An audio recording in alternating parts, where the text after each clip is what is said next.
श्री गणेशाय नमः। जय श्री कृष्ण। राधे राधे। नमस्कार दोस्तों आप सभी को रमा एकादशी की हार्दिक शुभकामनाएं। ईश्वर आप सभी के उपवास और व्रत को स्वीकार करे, आप सभी की सारी मनोकामनाएं पूर्ण हो। दोस्तों पुराणों में सभी व्रतों में एकादशी व्रत का बड़ा महत्व बताया गया है। पूरे साल में 24 एकादशी आती है। उन सभी एकादशियों में रमा एकादशी की अपनी एक अलग महत्व है। दोस्तों ऐसी मान्यता है कि सतयुग में उत्पन्ना एकादशी तिथि को भगवान विष्णु के शरीर से एक देवी का जन्म हुआ था। इस देवी ने भगवान विष्णु के प्राण बचाए, जिससे प्रसन्न होकर विष्णु ने उन्हें एकादशी का नाम दिया, जिन्हें हम 11 माता भी कहते हैं। दोस्तों शास्त्रों के अनुसार जो व्यक्ति एकादशी के दिन व्रत रखकर भगवान विष्णु के संग एकादशी देवी की पूजा करता है, उसके कई जन्मों के पाप कट जाते हैं और व्यक्ति उत्तम लोक में स्थान पाने का अधिकारी बन जाता है। दोस्तों आज रमा एकादशी के पावन दिन पर मैं आपको सुनाने वाली हूँ 11 माता की कुछ पौराणिक और पवित्र कथाएं। तो चलिए दोस्तों कथा शुरू करते हैं। प्रेम से बोले 11 माता की जय। दोस्तों एक कथा के अनुसार मोर नामक असुर से युद्ध करते हुए जब भगवान विष्णु थक गए, तब बद्रिका आश्रम में गुफा में जाकर विश्राम करने लगे। मोर भगवान विष्णु का पीछा करता हुआ बद्रिका आश्रम पहुंच गया। निद्रा में लीन भगवान को मोर ने मारना चाहा, तभी विष्णु भगवान के शरीर से एक देवी का जन्म हुआ और इस देवी ने मोर का वध कर दिया। देवी के कार्य से प्रसन्न होकर विष्णु भगवान ने कहा कि देवी तुम्हारा जन्म मार्गशीर्ष मास के कृष्ण पक्ष की एकादशी को हुआ है, इसीलिए तुम्हारा नाम एकादशी होगा। आज से प्रत्येक एकादशी को मेरे साथ तुम्हारा भी पूजा होगी। जो भक्त एकादशी का व्रत रखेगा वो पापों से मुक्त हो जाएगा। दोस्तों एकादशी देवी विष्णु की माया से प्रकट हुई थी। शास्त्रों के अनुसार जो व्यक्ति श्रद्धा भाव से एकादशी का व्रत रखता है वह मोह माया के प्रभाव से मुक्त हो जाता है। छल कपट की भावना उसमें कम हो जाती है और अपने पुण्य के प्रभाव से व्यक्ति विष्णु लोक में स्थान पाने योग्य बन जाता है। दोस्तों बहुत वर्ष पहले एक राजा की 2 रानियां थी। बड़ी रानी शोभा बहुत ही अच्छे स्वभाव की और दयावान स्त्री थी। वो 11 माता की बहुत बड़ी भक्त थी। उसकी एक बेटी थी जिसका नाम देवी था। दोनों माँ बेटी प्रत्येक एकादशी को व्रत रखती और एक ही समय से फलहार करती थी। दोस्तों राजा की छोटी रानी जिसका नाम रूपा था, वो बहुत ही कठोर और दुष्ट स्वभाव की थी। उसकी एक बेटी थी जिसका नाम था तारा। पूजा पाठ से इन दोनों का कोई नाता नहीं था। रानी रूपा बड़ी चालाक और महत्वाकांक्षी स्त्री थी। वो चाहती थी कि राज्य की सत्ता उसके हाथ में रहे। राजा भी उससे दबा हुआ था। रानी रूपा बड़ी रानी और उसकी बेटी से नफरत करती थी। एक दिन उसने राजा से कह दिया कि रानी शोभा और देवी को राजमहल से निकाल दिया जाए। राजा रानी रूपा की नाराजगी से डरता था। उसे लगा कि उसे वही करना पड़ेगा जो रूपा चाहती है। उसने बड़ी रानी और उसकी बेटी को राजमहल के बाहर एक छोटे से घर में रहने के लिए भेज दिया। लेकिन रानी रूपा की घृणा इससे भी नहीं हटी।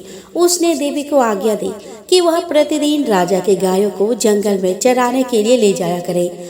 रानी शोभा ये अच्छी तरह से जानते थे कि यदि देवी गायों को चराने के लिए नहीं ले गई तो रानी रूपा उन्हें किसी और परेशानी में डाल देगी। इसलिए उसने अपने लड़के से कहा कि वह रोज सुबह गायों को जंगल में चरने के लिए ले जाया करे और शाम के समय उन्हें वापस ले आया करे।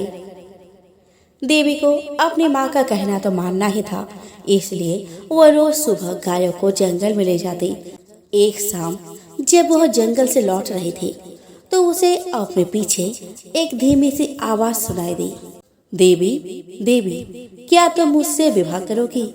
देवी डर गई। जितनी जल्दी हो सका उसने गायों को घर की ओर हाँका। दूसरे दिन भी जब वह घर लौट रही थी तो उसने वही आवाज पुनः सुनी। वही प्रश्न उससे फिर पूछा गया। रात को देवी ने अपने माँ को उस आवाज के बारे में कहा। माँ सारी रात इस बात पर विचार करते रहे सुबह तक उसने निश्चय कर लिया कि क्या किया जाना चाहिए।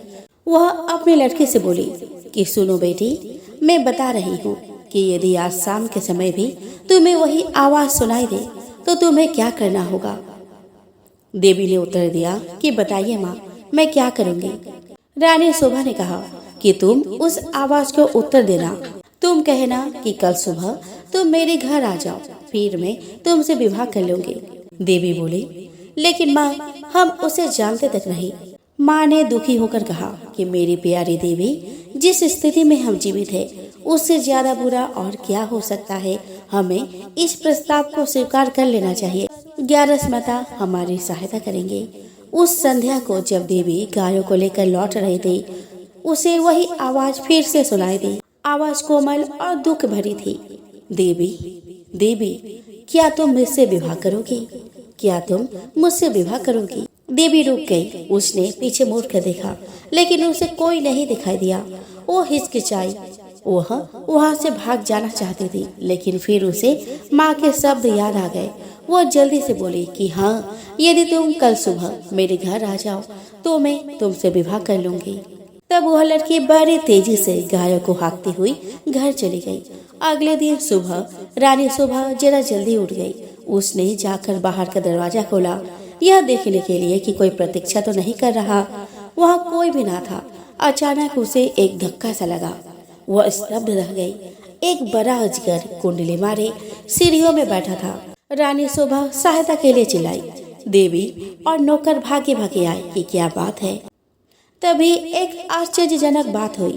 अजगर बड़ा ही विनम्र स्वर से कहा, नमस्कार, मुझे निमंत्रित किया गया था, इसीलिए मैं आया हूँ। आपके लड़के ने मुझसे वायदा किया था कि यदि मैं सुबह घर आ सकूं तो वह मुझसे विवाह कर लेगी। मैं इसलिए यहाँ आया हूँ। रानी शोभा की समझ में नहीं आ रहा था कि वो करे तो क्या करे। उसे तो यही आशा थी कि किसी दिन कोई सुंदर नौजवान उसके लड़के से विवाह करने आएगा।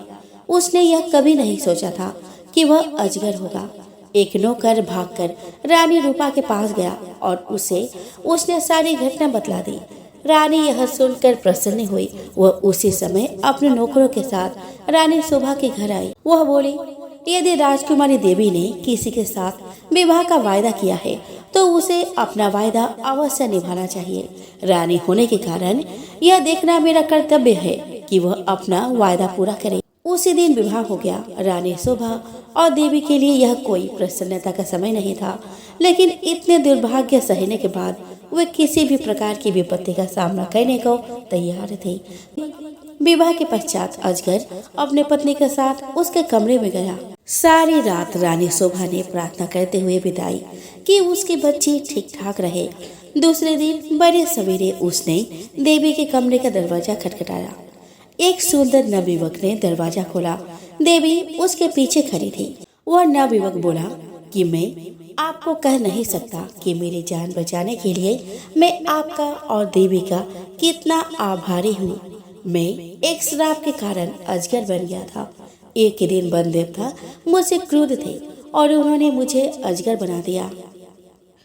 बाद में उन्हें अपने करने पर दुख हुआ। तब उन्होंने कहा कि यदि कोई राजकुमारी जो 101 ग्यारस का व्रत की हो और वह एकादशी व्रत का पुण्य मुझे दे दे तो मैं अजगर से मनुष्य बन जाऊंगा। और अब देवी ने मुझसे विवाह कर लिया है। मेरा श्राप उतर गया है। अब मैं फिर कभी अजगर नहीं बनूंगा। रानी शोभा बहुत प्रसन्न हुई। वह ग्यारस माता को कोटि कोटि नमन की। वह अपनी लड़की और दामाद को राजा से मिलाने के लिए ले गई। वह बड़ी विचित्र घटना थी। चारों ओर से लोग उस विचित्र नवयुवक को देखने राजमहल में आने लगे। सभी उत्सुक थे सिवाय रानी रूपा के। रानी रूपा बहुत गुस्से में थी। उसने झल्लाते हुए और खींचते हुए अपने आप को कमरे में बंद कर लिया। देवी का भाग्य उससे देखा नहीं जा रहा था। वो चाहती थी कि उसकी बेटी तारा भी ऐसी भाग्यशाली बने। आखिरकार उसे एक युक्ति सूझी। उसने अपने लड़के को बुलाया और कहा, देवी का तो विवाह अब हो गया है, इसलिए गायों को जंगल चराने के लिए तुम ले जाया करो। तारा चीख कर बोली कि नहीं, मैं नहीं जाऊंगी। इतनी नौकर है तो फिर मैं क्यों गाय चराने जाऊं। रानी क्रुद्ध होकर बोली कि यह मेरी आज्ञा है। एक बात और भी सुनो, यदि जंगल में कोई तुमसे विवाह का प्रस्ताव करे तो तत्काल कह देना कि तुम विवाह के लिए राजी हो, यदि वो अगले दिन सुबह हमारे घर आ जाए। तारा माँ की इस योजना से भयभीत हो गई। वो गायों को जंगल में नहीं ले जाना चाहती थी। वो खूब रोई, लेकिन रानी फिर भी नहीं पिघली। तारा को उसकी आज्ञा माननी ही पड़ी। तारा रोज सुबह गायों को जंगल चराने के लिए ले जाती और फिर शाम के समय वापस ले आती, लेकिन उसे एक बार भी जंगल में किसी तरह की आवाज नहीं सुनी जो यह कह रही हो कि क्या तुम मुझसे विवाह करोगी। फिर भी रानी निराश नहीं हुई। जंगल में कोई अजगर तो था नहीं, तो तारा से विवाह का प्रस्ताव करता कौन। इसीलिए उसने खुद अजगर ढूंढने का निश्चय किया। उसने अपने नौकर को एक अजगर लाने की आज्ञा दी। बहुत खोज करने पर काफी दिनों पश्चात उन्हें एक बहुत बड़ा अजगर मिला। उसे पकड़कर वे राजमहल में ले आई। आखिरकार रानी का अभिप्राय पूरा हो गया और उसने तारा का विवाह उस अजगर से कर दिया। अब रानी को संतोष हुआ। विवाह की रात तारा तथा अजगर को एक कमरे में बंद कर दिया गया। रानी अधीरता से सुबह की प्रतीक्षा कर रही थी। रानी रूपा ने सवेरे सवेरे ही लड़के के कमरे का दरवाजा खटखटाया, लेकिन कोई उत्तर ना मिला। उसने जरा और जोर से दरवाजा खटखटाया, लेकिन दरवाजा तब भी न खुला। रानी से और प्रतीक्षा ना की गई और उसने धक्का देकर दरवाजा खोल दिया। मोटा अजगर जमीन पर पड़ा हुआ था, लेकिन तारा का कहीं पता नहीं था। रानी चीख पड़ी। महल में सभी ने उसका चीखना सुना। राजा और नौकर भागे भागे आए कि क्या बात है, राजकुमारी कहाँ है। एक रसोइया ने कहा, वह तो अजगर के पेट में होंगे, देखो वो कितना मोटा हो गया है। रानी अब बड़ी जोर जोर से रोने लगी। राजा भी रोने लगे। रसोइया अपने सबसे बड़ा चाकू ले आया और वह बोला कि यदि वो अब तक जीवित हुई तो मैं राजकुमारी को बचाने की कोशिश करूंगा। उसने अजगर का पेट चीर डाला। तारा अच्छी भली जीवित थी। रसोइये ने उसे बाहर खींचा। वह चीख मारकर अपनी माँ की तरफ भागी। अजगर की मृत्यु हो गई और साथ में रानी रूपा की इस इच्छा की भी कि तारा का विवाह देवी की तरह ही किसी योग्य और संपन्न नवयुवक से हो। बाद में रानी रूपा और उसकी बेटी तारा को अपने किए पर पश्चाताप हुआ। उसने रानी शोभा और उसकी बेटी से माफी मांगी और रानी रूपा भी प्रत्येक एकादशी को 11 माता का व्रत करने लगी। तो प्रेम से बोलो 11 माता की जय। दोस्तों, एक बार एक राज्य में एक राजा रहा करता था। राजा बहुत ही बुद्धिमान और बलशाली था। राजा सदैव अपने प्रजा का बहुत अच्छे से ध्यान रखता था। प्रजा भी अपने राजा को बहुत पसंद करती थी। राजा की 2 बेटियां थी। राजा अपनी दोनों बेटियों से बहुत प्रेम करता था। राजा की छोटी बेटी देखने में बहुत सुंदर और आकर्षक थी और राजा की बड़ी बेटी छोटी बेटी के मुकाबले थोड़ा कम सुंदर थी। राजा की छोटी बेटी 11 माता की पूजा किया करती थी और सभी लोग राजा की छोटी बेटी से बहुत प्रेम करते थे और बहुत प्रशंसा किया करते थे। राजा भी अपने छोटी बेटी को बड़ी बेटी से अधिक प्रेम करता था, जिस कारण राजा की बड़ी बेटी को अपनी छोटी बहन से बहुत नफरत होने लगी। राजा की दोनों बेटियां जब बड़ी हो गई, तब एक बार उसके राज्य में रहने वाला राजकुमार राजा की बड़ी बेटी के लिए रिश्ता लेकर आया। लेकिन जैसे ही उस राजकुमार की नजर राजा की छोटी बेटी पर पड़ी, तो वह राजकुमार राजा की छोटी बेटी पर आकर्षक हो गया और उससे पहली नजर में प्रेम कर बैठा। उस राजकुमार ने राजा की बड़ी बेटी के साथ विवाह करने से मना कर दिया और उसने राजा से कहा कि मैं आपकी छोटी बेटी से विवाह करना चाहता हूँ। जिसके बाद राजा की बड़ी बेटी यह देखकर अपने छोटी बहन से बहुत क्रोधित हो गई और राजा की बड़ी बेटी ने अपनी छोटी बहन को अपना सबसे बड़ा दुश्मन मान लिया। राजा की बड़ी बेटी ने अपनी छोटी बहन से बदला लेने का निर्णय लिया, जिसके लिए उसने अपनी छोटी बहन को जान से मारने का प्लान बनाया। राजा की बड़ी बेटी ने अपनी छोटी बहन को मारने के लिए सबसे पहले एक लड्डू में जहर मिलाकर अपनी छोटी बहन को दे दिया और उसको लड्डू खाने के लिए कहा। लेकिन लड्डू खाने के बाद भी छोटी बहन को कुछ नहीं हुआ। बड़ी बहन यह देखकर बहुत आश्चर्यचकित हो गई, लेकिन बड़ी बहन ने हार नहीं मानी। और उसने जब रात में छोटी बहन अपने कमरे में सो रही थी तब एक मटके में सांप रखकर उस कमरे में छोड़ दिया। लेकिन सांप भी छोटी बहन का कुछ नहीं बिगाड़ पाया। जिसके बाद बड़ी बहन ने अपनी छोटी बहन से कहा कि चलो हम लोग कुएं से पानी भर कर लाते हैं, जिसके लिए वो अपनी छोटी बहन को पानी भरने के बहाने कुएं के पास ले गई और उसने अपनी छोटी बहन को कुएं में धक्का दे दिया। लेकिन छोटी बहन को तब भी कुछ नहीं हुआ, क्योंकि हर बार ग्यारस माता उसकी रक्षा कर रही थी और उधर बड़ी बहन अपने सारे प्रयासों के बाद असफल हो रही थी, जिससे वो बहुत क्रोधित होती जा रही थी। फिर उसने अपनी छोटी बहन के पास जाकर उससे खुद ही पूछा कि मेरी छोटी बहन, तुमको पता है भगवान ने सबकी मृत्यु एक निश्चित समय पर लिखी हुई है और कैसे तुम्हारी मृत्यु होगी, क्या यह तुम जानती हो? तब छोटी बहन ने अपनी बड़ी बहन को बताया कि हाँ, मैं तो जानती हूँ कि मेरी मृत्यु कैसे होगी। छोटी बहन से यह सुनकर बड़ी बहन मन ही मन बहुत प्रसन्न होने लगी और उसने अपनी छोटी बहन से कहा, तुम मुझे अपनी मृत्यु का राज बताओ। छोटी बहन ने अपनी बड़ी बहन से कहा कि मेरी मृत्यु तो एक तोते में है, जो तोते के गले में एक हार है, उससे मेरी मृत्यु होगी। जब तक कोई भी व्यक्ति तोते को मारकर वह हार अपने गले में पहनेगा तो मैं मूर्छित हो जाऊंगी, और जैसे ही उस हार को अपने गले से उतारेगा तो मैं वापस से जीवित हो जाऊंगी। अपनी छोटी बहन की मृत्यु का राज जानकर बड़ी बहन बहुत ही खुश हो गई और उसने अपनी छोटी बहन को मारने के लिए उसके पालतू तोते को ढूंढना शुरू कर दिया। छोटी बहन को इस बात का आभास हो गया था कि कोई उसकी जान लेना चाहता है, जिसके लिए वह अपने पिताजी के पास गई और उसने अपने पिताजी से कहा कि पिताजी, मेरी मृत्यु के बाद आप मुझे जलाइएगा मत, बल्कि आप मुझे अपनी पुरानी वाली हवेली में एक पलंग में लिटाकर छोड़ दीजिएगा। अपनी छोटी लड़की की यह बात सुनकर राजा बहुत आश्चर्यचकित हो गए। राजा ने अपनी छोटी बेटी से पूछा, तुम यह क्या कह रही हो? तब राजा की छोटी बेटी ने बताया कि पिताजी, समय किसी के लिए नहीं रुका है, कब क्या हो जाए किसी को कुछ पता नहीं। और फिर राजा ने अपने छोटी बेटी से कहा कि तुम ऐसी बात क्यों कर रही हो? 2-3 दिन में तो तुम्हारा विवाह है। लेकिन छोटी बेटी ने अपने पिता को ऐसा करने पर मजबूर कर दिया और उनसे वचन ले लिया। राजा ने भी अपनी छोटी बेटी की बात स्वीकार कर ली और 2-3 दिनों के बाद जब शादी का समय आया तब राजकुमार बारात लेकर राजा के घर आया और राजकुमार और राजा की छोटी बेटी का विवाह शुरू हो गया। जैसे ही राजा की छोटी बेटी राजकुमार के साथ फेरे लेना शुरू करती है, उसकी बड़ी बहन अपनी छोटी बहन के कमरे में जाकर उसके तोते को पकड़ लेती है और उसको जान से मार देती है। तोते के गले में जो हार था उसको अपने गले में धारण कर लेती है। जैसे ही बड़ी बहन उस हार को अपने गले में धारण करती है, उधर छोटी बहन सारे 3 ही फेरे ले पाती है और वहीं पर बेहोश होकर गिर जाती है।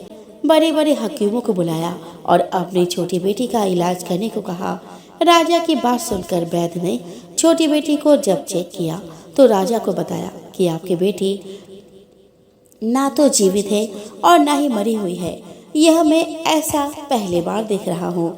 राजा ने वैद्य और हकीम को यह बात बाहर बताने से मना कर दिया और उनको कहा कि अगर तुमने यह बात किसी को बाहर बताई तो हम तुम्हें फांसी दे देंगे। राजा ने अपनी छोटी बेटी को पुराने महल में जाकर एक पलंग में लटा दिया और वहां पर कुछ सैनिकों को तैनात कर दिया और वापस अपने महल आ गया।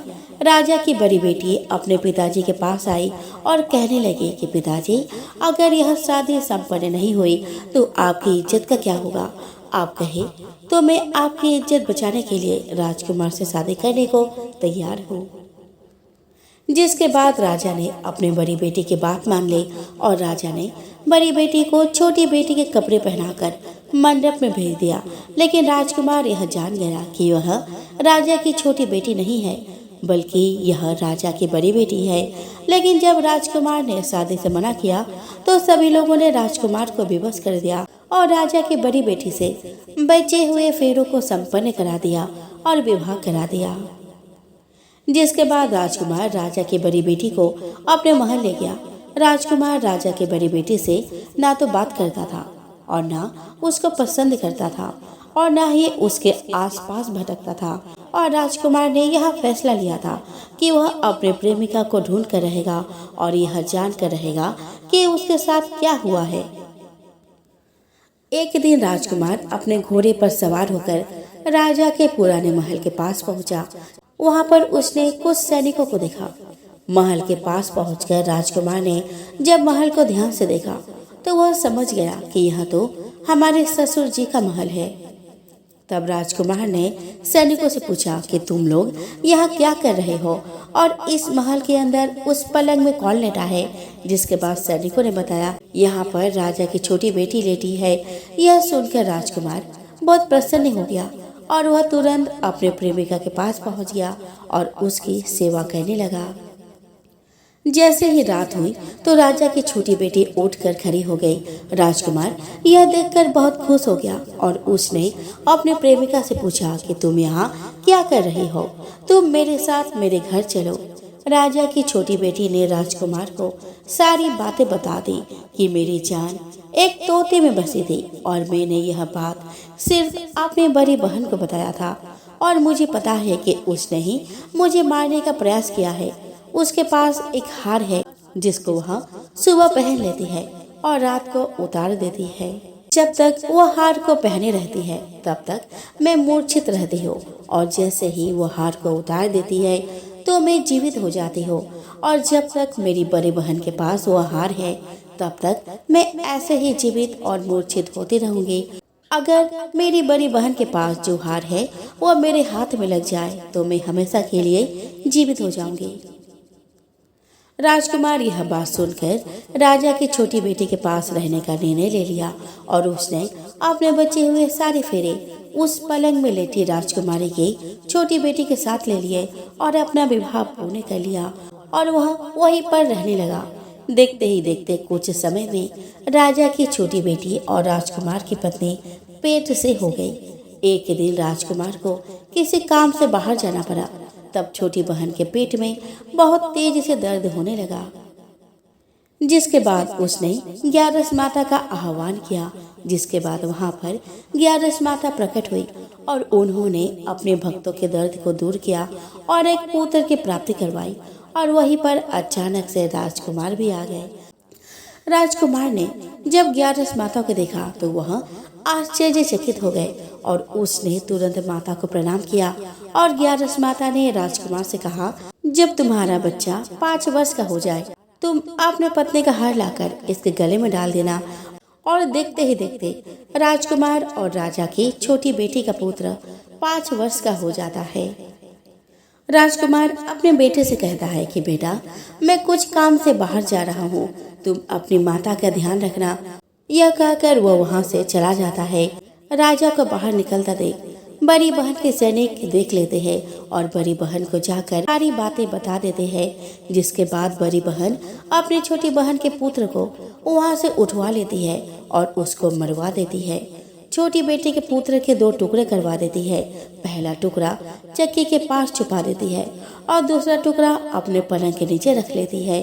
अब ग्यारस माता भिखारी का रूप लेकर आती है। ग्यारस माता एक भिखारी का रूप रखकर बड़ी बहन के पास चली जाती है और वहाँ पर भिक्षा मांगने लगती है। बड़ी बहन अपने नौकरों से कहती है कि जाकर भिक्षा दे दो, लेकिन जैसे ही नौकर ग्यारस माता को भिक्षा देने के लिए जाते हैं तो माता उन्हें मना कर देती है और कहती है कि मैं तुम्हारी महारानी से ही भिक्षा लूंगी। जिसके बाद बड़ी बहन स्वयं ही भिक्षा देने के लिए माता के पास आती है। तब माता एक बिल्ली का रूप लेकर उसके कमरे में चली जाती है और वहाँ छोटी बेटी के पुत्र के टुकड़ों को आपस में जोड़ देती है और उसे जीवित कर देती है। उसे वहाँ से ले जाती है। राजकुमार अपने बेटे को लेकर अपने पत्नी के पास जाता है और उसे कहता है कि तुम उसका ध्यान रखना। अगर तुम इस बच्चे का अच्छे से ध्यान रखोगी तो मैं तुमसे बात करूंगा। एक दिन राजकुमार अपने बच्चे से कहता है कि तुम मम्मी से उनके गले का हार मांग लो। जिसके बाद राजकुमार का लड़का अपने मम्मी के पास जाता है और कहता है कि मम्मी, मुझे तुम्हारा हार चाहिए। जो तुमने अपने गले में पहन रखा है। यह सुनकर पहले तो बड़ी बहन बहुत क्रोधित होती है, पर उसको यह याद आता है कि राजकुमार ने कहा था कि अगर मैं इस बच्चे का ध्यान अच्छे से रखूंगी तो वह मुझसे बात करेंगे, जिसके कारण वह हार को उस बच्चे को दे देती है और वह तुरंत हार को ले जाकर अपने पिताजी को दे देता है। और तभी राजकुमार अपने बेटे को लेकर वहां से जाने लगता है और अपनी पत्नी से कहता है कि तुम हमारे लिए खाना बना कर रखना, मैं शाम को आकर तुम्हारे साथ खाऊंगा। और वह अपने बेटे को लेकर वहां से चला जाता है, जिसके बाद वह राजा के पास जाता है और उनको सारी बातें बता देता है। राजा अपने बड़ी बेटी की यह करतूत सुनकर बहुत क्रोधित होते हैं और अपनी परवरिश पर दोष देने लगते हैं और राजकुमार को अपनी छोटी बेटी के साथ रहने का आदेश देते हैं। तो ये रही ग्यारस माता की कहानी। तो दोस्तों प्रेम से बोलो ग्यारस माता की जय। दोस्तों एक बूढ़ी माँ ने एक बार निर्जला एकादशी का व्रत रखा। बड़े ही भाव भक्ति से पूजा अर्चना की। उन्हें वृद्धा अवस्था में क्या बाधा थी, वे तो अपने पुत्र पौत्र की सुख सुविधा के लिए व्रत रखने लगी थी। वे दिन भर तो जरा कठोर मन करके अपने प्यास को रोके रही। दिन में पूजा पाठ किया, कथा सुनी और पंडित जी को मिट्टी के पात्र में भरकर पानी और ऋतुफल दान में दिए। दोना भर भर कर पूरा वितरण किया। उन्हें गर्मी के कारण बहुत बेचैनी हो रही थी। इस कारण से बड़ी देर तक पानी में पड़ी रही और पानी के कूला करती रही, मुंह धोती रही। तब कहीं थोड़ा बहुत धैर्य बंद पाया। धूप तो तेज ही पड़ रही थी, इस कारण बार बार मुंह सूख रहा था। बूढ़ी माँ बहुत बेचैन हो रही थी। एक तो बुढ़ापा और दूसरे यह भयंकर गर्मी। मृदा अवस्था की स्थिति तो कुछ दूसरे ही प्रकार की होती है। जैसे तैसे रो धो के दिन कट पाया। अब पहाड़ सी रात सामने थी, उसको काटना बड़ा ही कठिन दिखाई पड़ रहा था। खटिया पर पड़े शांति नहीं मिल रही थी। वे बार बार करवट बदल रही थी। अनेक बार वे बाहर जाती और भीतर आती। उन्हें घर के अंदर शांति नहीं थी। वे परी परी एकादशी माता का स्मरण करती रही। वे कहती रही कि हे माता जी, आप मेरी लाज रखिएगा, आप ही मुझे शक्ति दीजिए जिससे मैं भली भांति आपका व्रत कर सकूं और ये पहाड़ सी रात शांतिपूर्वक व्यतीत हो सके। प्यास के कारण बूढ़ी माँ की बेचैनी तो बढ़ ही रही थी। उन्होंने धैर्य रखने का बहुत प्रयास किया, किंतु सहनशीलता की सीमा टूट गई और वे घबराकर एकदम चिल्ला पड़ी। बोली कि बचाओ बचाओ बचाओ।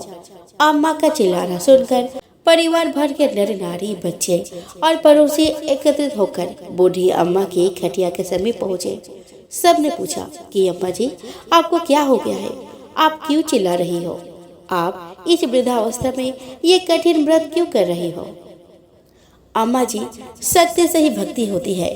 थोड़ी ही देर में वे फिर से बोली कि अरे, हमारे तो प्राण ही निकल जा रहे हैं। मेरी छाती पर ठंडे पानी का घड़ा रख दीजिए। नातियों ने दादी की छाती पर ठंडे पानी का पात्र रख दिया। तब कहीं उन्हें थोड़ा बहुत आराम मिला और थोड़ी देर के बाद उन्होंने अपनी आंखें बंद कर ली। एकादशी माता ने सोचा कि ये बूढ़ी अम्मा है तो बहुत कठोर, जरा जाकर उसकी परीक्षा लेनी चाहिए। वे आधी रात को मुर्गा बनकर टरटराने लगी। मुर्गा की आवाज सुनकर दादी जल्दी से उठी और बाहर जाकर आसमान की ओर देखा, किंतु आसमान में कहीं उन्हें प्रातःकालीन तारा दिखाई नहीं दिया। वे सोचने लगे कि ये मुर्गा क्यों और कैसे बोल गया है। उन्हें प्यास तो बढ़ ही रही थी।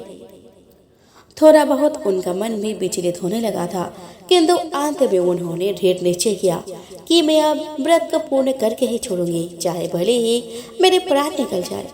यह सोचकर वे खटिया पर शिथिल होकर लेट गई। थोड़ी देर में एकादशी माता ने उनकी फिर से परीक्षा लेनी चाहिए। एक छोटी सी बालिका एक गिलास में शरबत लेकर उनके सिरहाने खड़ी हो गई और जोर से बोली कि दादी जी, सवेरा हो गया, आप हाथ मुंह धोकर शरबत पी लीजिएगा। पहले तो शरबत का गिलास देखकर उनका मन ललचाने लगा, किंतु अचानक व्रत का स्मरण हुआ और उन्होंने सोचा कि मैं किसी भी प्रकार से अभी शरबत नहीं पी सकती हूँ, और वे शांतिपूर्वक अपने खटिए पर लेट गई। फिर थोड़ी ही देर में उन्हें ऐसा लगा कि जैसे किसी ने उन्हें पानी के कुएं में पटक दिया हो। वे बड़ी देर तक उस कुएं में हाथ पांव चलाते रहे, किंतु उन्होंने अपने मुंह में पानी की एक बूंद भी नहीं जाने दी और वे दृढ़तापूर्वक अपना व्रत पालते रही। थोड़ी ही देर में न जाने कहां से सामने आग जलने लगी, जिससे भारी गर्मी बढ़ने लगी। प्यास के कारण प्राण निकलने लगे, किंतु बूढ़ी अम्मा का कुछ भी नहीं बिगड़ पाया। वे जहाँ की तहाँ मुस्कुराती हुई से बैठी रही। थोड़ी ही देर में बाहर प्रकाश दिखाई देने लगा। ऐसा लगा कि जैसा सवेरा हो गया हो। बूढ़ी अम्मा ने जब बाहर निकल कर देखा तो समझ गई कि अभी सवेरा होने में 3-4 घंटे की देरी है। यह जानकर वह शांतिपूर्वक इधर उधर घूमने फिरने लगी। एकादशी माता यह बात अच्छी तरह से समझ गई कि यह बूढ़ी अम्मा अपने व्रत से नहीं टल सकती। वे उनके सत्य व्रत को अच्छी तरह से समझ गई। सवेरा होते ही बूढ़ी अम्मा ने स्नान किया, भगवान का पूजन पाठ किया, एकादशी माता की कथा सुनी, ब्राह्मणों को दक्षिणा देकर भोजन कराया। तब कहीं उन्होंने जल ग्रहण किया। कन्याओं को भोजन कराने के बाद अम्मा ने भोजन किया। उस श्रेष्ठ व्रत के प्रताप से बूढ़ी अम्मा की आयु में वृद्धि हो गई। उनका घर परिवार हरा भरा हो गया। घर में अब उनके कोई अभाव नहीं रहा। वे हर तरह के सुख साधनों से संपन्न हो गई। नाती नातिनों से उनका घर भर गया और वे उसी दिन से 12 महीने की एकादशी का व्रत करने लगी। एकादशी माता के व्रत के प्रताप से इस संसार में हर प्रकार के सुख भोग कर अंत में बैकुंठ धाम को चली गई।